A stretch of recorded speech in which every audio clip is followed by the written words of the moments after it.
Hello everyone, welcome back again. Today we are going to talk about how we can memorize fast or how we can memorize the things very easily and quickly. Okay, now see हम लोग जो है बचपन में जो चीज़ हम सीखते थे वो हमें याद रह जाता था. Like if I say can you tell me one nursery poems, तो you will be able to speak twinkle twinkle little star. आपके पास बाबा ब्लैक शिप, आपके पास बहुत सारे ऐसे पोएम्स होंगे जो आप बचपन में आपने एकदम छोटेपन में सीखा होगा, वो बोल देगा.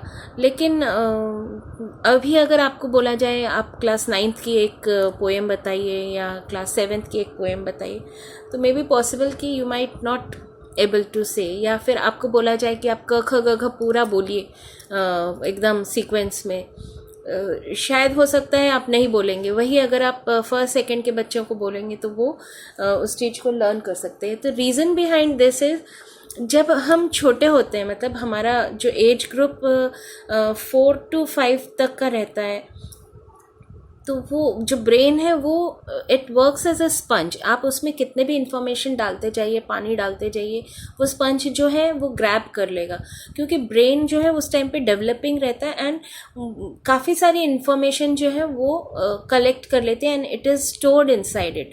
धीरे धीरे आप जैसे बड़े होते जाते हैं उसका कैपेसिटी जो है वो धीरे धीरे कम हो जाता. कैपेसिटी धीरे कम हो जाता मतलब वो सोच के याद करके मेमोराइज करके रखने का जो क्षमता रहता है वो धीरे धीरे जो है वो कम हो जाता है.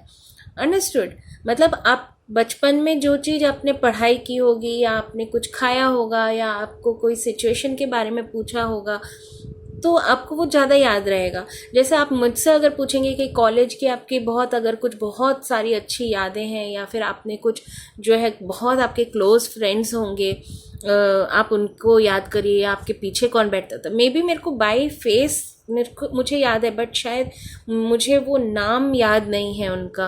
तो ऐसे, लेकिन वही आप बचपन के बारे में बोलेंगे तो बचपन में जो एकदम छोटपन में जो फ्रेंड सर्कल था हमारा, वो ज़्यादा मुझे ज़्यादा याद है. तो reason behind this is like that only, कि हमारे पास जो है इंफॉर्मेशन कलेक्ट करने का जो कैपेसिटी रहता है वो बचपन में ज़्यादा रहता है कंपैरेटिवली जब आप बड़े हो जाते हो उस टाइम पे. तो जो मेमोराइज हम लोग करते हैं वो मेमोराइज मतलब याद करने का 3 तरीका होता है. या तो आप सुन के याद करें, आप सुन रहे हैं कोई चीज़, आप बार बार again you are listening the thing, तो आपको वो रट के याद हो जाता है, वो आपके कान में सुनते सुनते आपको याद हो जाता है. एक होता है आप रीड आउट करते हैं. If you are reading it out, कोई भी चीज़ अगर आप रीड कर रहे हो, अगर आप बार बार उस चीज़ को, एक ही चीज़ को आप पढ़ते हो, रीडिंग लगाते हो, तो भी आपको याद हो जाता है. और एक और तरीका है, अगर आप एक ही चीज़ को मतलब बार बार आप लिख रहे हो, तो कोई लिख के याद करता है, कोई सुन के याद करता है, कोई रीड आउट करके याद करता है. तो रीड करने का भी तरीका होता है, मतलब आप याद कर रहे हो. जैसे हम लोगों ने देखा है हमारे छोटे में स्कूल में जो है बच्चे लोगों को जब पढ़ाया जाता था, तो उस टाइम पे जो है टीचर्स बोलती थी चलो 2 का टेबल बोलो, 4 का टेबल बोलो, 5 का टेबल बोलो. कोई पोएम है उसको जोर जोर से बोलने के लिए बोलते थे. तो when you are reading again and again, तो वो आपको याद हो जाता है. हर 2 दिन में टीचर बोलती थी 2 का टेबल लिखो, क से लेके ख, मतलब क ख ग घ पूरा लिखो.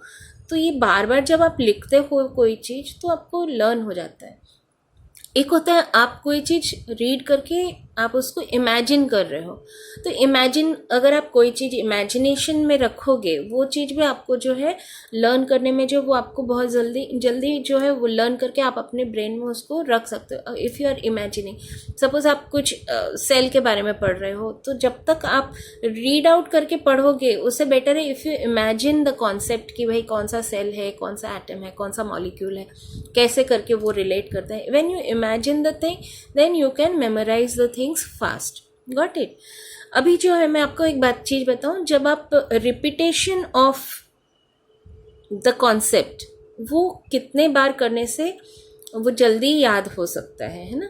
जैसे आपने, अगर आपको एग्ज़ाम देना है, आपको एक ही रात में पढ़ के आपको एग्ज़ाम देना है, या आपको 2 दिन आपके पास टाइम है, आपको वो शॉर्ट टर्म के लिए आप पढ़ के तुरंत आप रिपीट करके और रिसाइट करके, या फिर आप बार बार उसका जो रिविज़न करके आप उसको दे सकते हो।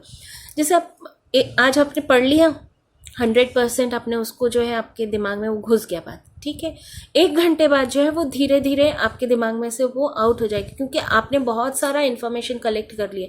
जब आपने कलेक्ट कर लिया है तो वो चीज़ ज़्यादा टाइम तक स्टोर नहीं रख सकता आपका दिमाग, क्योंकि वो 1 घंटे बाद जो है वो जो स्टोरेज था वो धीरे से कम हो जाएगा, वो आपको समझ में भी नहीं आएगा। बट कुछ पोर्शन जो है आपने जो कॉन्सेप्ट पढ़ा है वो आपका जो है इरेज हो जाएगा, तो उसके लिए हमें रिपीट करना पड़ता है। Suppose you have read one concept, उसको आपने पूरा इन्फॉर्मेशन कलेक्ट करके आपने याद कर लिया।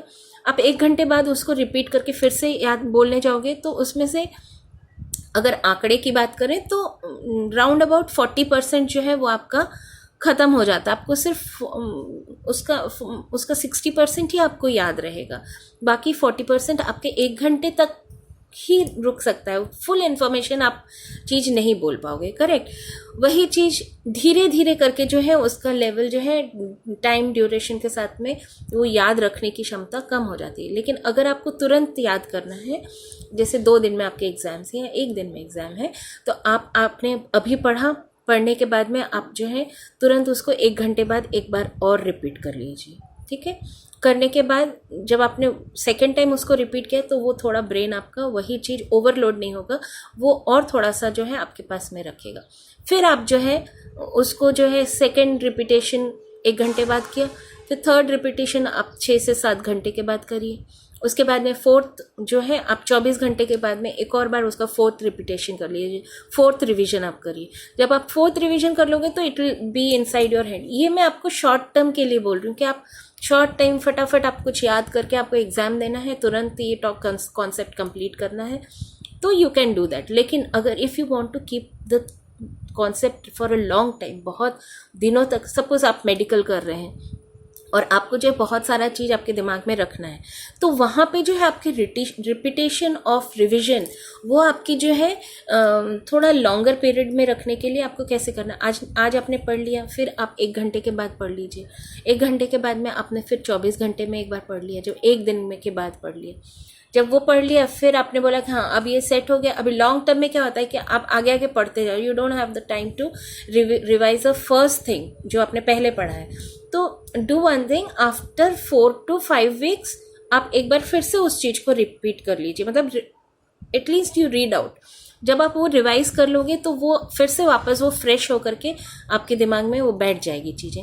And again if you want you can do that for 6 to 7 months के बाद में एक और बार उसको रीड आउट कर लीजिए, ठीक है। जब आप इतने बार रिवाइज कर लेते हैं ना तो वो चीज़ जो है आपके मेमोरी के अंदर जो है वो सेट हो जाती है, एंड वो फिर रह ही जाएगी कॉन्सेप्ट। आप कोशिश करिए कि आप इमेजिन करिए चीज़ों को कि जैसे आप कोई चीज़, जैसे मैंने अभी थोड़ी देर पहले आपको बोला कि सेल के बारे में या ब्रेन के बारे में, या फिर आप कोई वेदरिंग पढ़ रहे हो, वेदरिंग ऑफ स्टोन है, या कुछ कोई भी एक टॉपिक से, कोई भी एक चीज़ टॉपिक के बारे में if you are studying, then उस चीज़ को जो है आप एक बार मतलब कॉन्सेप्ट जो है आपके दिमाग में घुस जाएगा।